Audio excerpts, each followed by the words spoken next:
Wakil Presiden Gibran Rakabuming Raka meninjau korban dan lokasi banjir di Perum Pondok Gede Permai, Jati Asih, Kota Bekasi, Jawa Barat, Rabu siang. Gibran didampingi Wali Kota Bekasi Tri Dianto dan Kepala BNPB Letjen Suharyanto. Wapres Gibran meninjau posko pengungsian banjir Kota Bekasi di lapangan BNPB Jati Asih, Kota Bekasi. Usai meninjau pengungsian, Wapres Gibran Rakabuming Raka melanjutkan meninjau lokasi banjir di perumahan Pondok Gede Permai. Perumahan Pondok Gede Permai menjadi salah satu lokasi terparah yang terdampak banjir.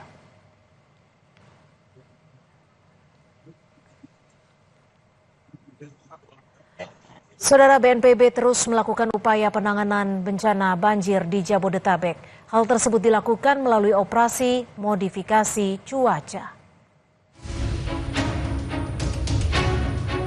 Badan Nasional Penanggulangan Bencana (BNPB) menggelar operasi modifikasi cuaca untuk menekan dampak hidrometeorologi khususnya di wilayah Jabodetabek.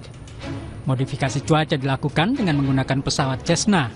Penyemaian bahan baku berupa garam di awan diharapkan dapat menekan curah hujan di wilayah daratan. BNPB menyebut operasi modifikasi cuaca akan dilakukan sampai 8 Maret 2025. Lakukan ini cuaca begini gara-gara operasi modifikasi cuaca. Kita akan lakukan sampai tanggal 8. Kenapa sampai 8? Karena tanggal 9 katanya sebetulnya tanggal 6. Tanggal 6 tuh yang puncaknya. Tanggal 7, 8, 9 tuh informasi di BMKG curah hujannya sedikit, tapi kita lakukan sampai tanggal 8, istirahat sebentar, nanti tanggal 11 masuk lagi. Sementara Kepala BMKG Dwi Korita Karnawati mengatakan modifikasi cuaca yang dilakukan yakni dengan menghalangi awan menjatuhkan hujan di daerah rawan. BMKG memodifikasi agar awan menjatuhkan hujan di area laut. Konsepnya adalah menghalangi atau awan-awan yang harusnya bergerak bertiup ke area yang rawan itu dijatuhkan sebelum masuk ke area rawan.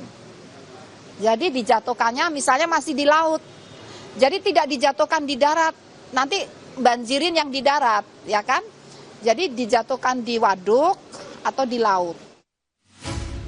Modifikasi cuaca dilakukan pada ketinggian 8.000 sampai 11.000 kaki. Operasi ini akan berlangsung menyesuaikan dengan prediksi cuaca yang telah ditetapkan. Diperkirakan potensi hujan tinggi masih akan terjadi hingga pertengahan Maret 2025. Tim Liputan Kompas TV.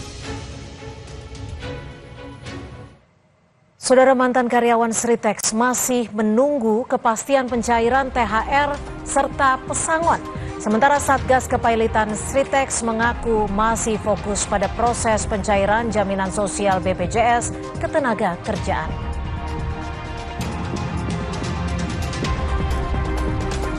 Anggota Komisi 9 DPR RI fraksi PDI Perjuangan Edi Wuryanto mengusulkan PT Sritex dapat diselamatkan melalui peran Danantara.